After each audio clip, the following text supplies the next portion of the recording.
What's up, guys? Mike Saladino. Last weekend, I was watching Michigan versus Ohio State. Great game. During the halftime report, the experts gave over the highlights of the game and whatnot, but they asked a very important question. Should college athletes be getting paid?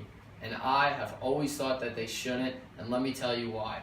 First of all, a lot of these athletes are going to go to the professional level and enter in the draft and sign big contracts with professional league teams, whether that's in the NBA, MLB, NBA, or the NHL. They will get big contracts if they're good players. Second reason, it is a humongous distraction to their schoolwork. It takes away from education, which is the main reason why these players are going to college.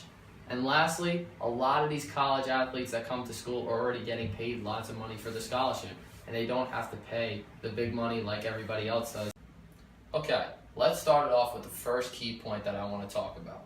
Lots of college athletes have a great chance to make it to the professional level if they're talented enough, meaning they were big contenders in whatever sport they play, whether that's college football or college basketball, hockey, or baseball. So they enter into the draft, whether that's the NFL, NBA, MLB, or the NHL. Now, if they enter into the draft, some of them do get drafted. If they get drafted, they sign big contracts to those professional teams worth lots of money. Now, if they did stay in college for another year, they would not get paid that much money. Okay, let's talk about point number 2.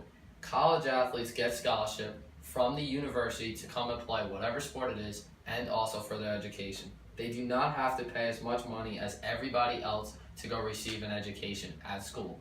So, if people tell me that college athletes should get paid, where is the money going to actually come from?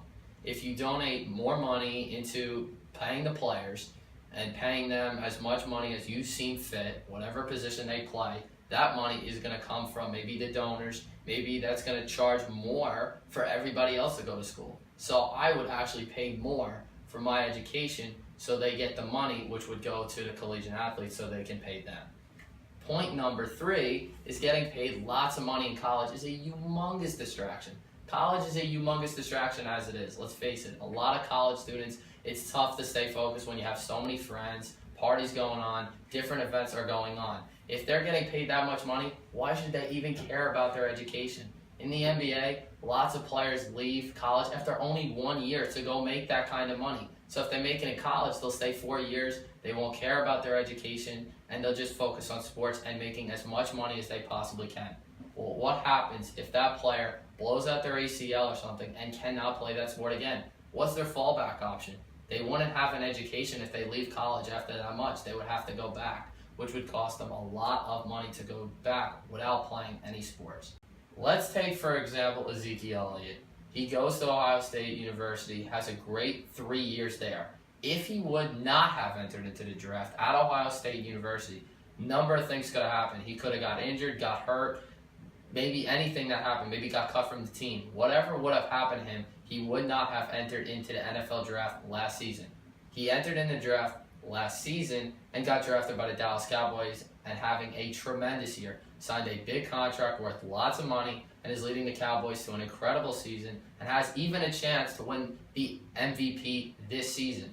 If he would have stayed at Ohio State, the things that I said could have happened and he would not have made that much money at Ohio State. So, the next time you get in a debate with somebody that does believe college athletes should be getting paid, we'll tell them that going to college is more important to get an education than to play sports. And if they're good enough and talented enough, they'll end up in the professional level.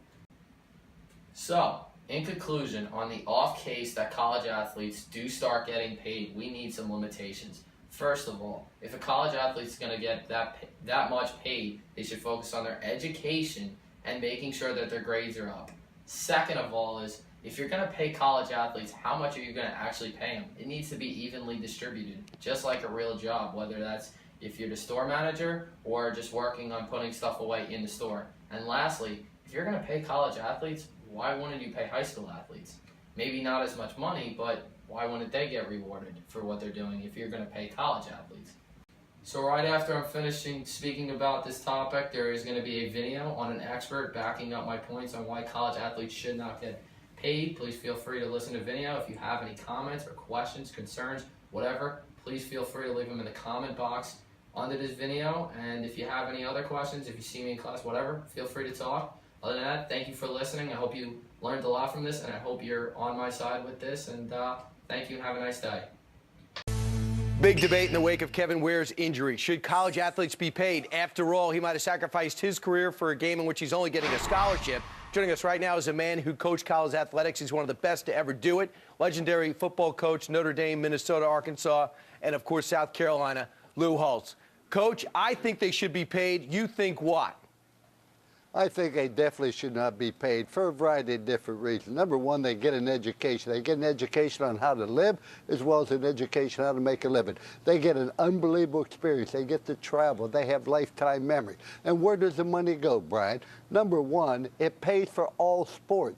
When you look at what happens to women's soccer, what happens to women's basketball, what happens to the Olympic sports, in addition to that, who builds the facilities? Who provides the various facilities for them to improve?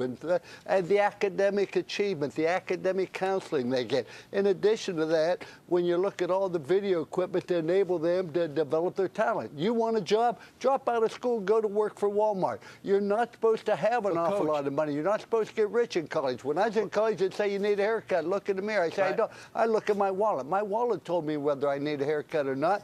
Coach. And when you look at, is Kentucky going to pay the athlete the same amount as, say, Seton Hall? Kentucky seats 20,000, Seton Hall seats 4,000. Where does it go? Where's it in? And who are you going to take it away from? You're like you work with the government. Give everything away and you can't pay for it. I'm the soccer player in a non-revenue sport. I get it. But these are unique talents whose professional career at big-time athletics ends when they graduate. They are worth more to their university than just the average player. Hey, Brian, 1 out of 1,000 are going to go on and play professional football. Exactly. It's about the talent and experience. And let me say this also. If you're a professional football player, your career is going to last basically 4 years. That means at age 27, your football's over, but your life's only one-third over. Where are you going to go from there? You got this is not about paying them. It's not about professional football. And where are you going to take the money and you're going to pay everybody exactly the same? But the coaches get one What happens? You get unemployment insurance, you get disability insurance. That's all part of the game of having an injury. That happens. It happens in professional football. You're not there to do anything except get an education. That's one of the problems with college athletes today. People are there because they want to go into the pros. You're there to get an education. But Coach, you look at all the they are worth more than the school. They can't even afford to buy their sweatshirt in the bookstore. The money is not being thrown away. It's not like somebody's putting it in the bank. It's used for other athletes. But it's not right. And when you talk about the non-revenue sports, you got to be kidding me. But it's not right. These are unique talents. They need to be rewarded for what they're bringing. The average coach gets over $1 million of salary. These players get nothing. Hey, and where do you take the money from? You're going to take it from the other people's sports. The TV contract, the advertising, the shoe deals. And you look at hey, Brian, that all is outside of it. That doesn't have a thing to do with the university, et cetera. Right. But that money, you go look. I just was at Ohio State at their clinic. Their facilities are unbelievable. I'm talking about women's softball. But they're doing it on the backs of these the football and basketball players. But it's done. Coach, could you stay to the next hour and yell at me then? Coach, can you yell at me at 7? Stay right there, please. Back in a moment.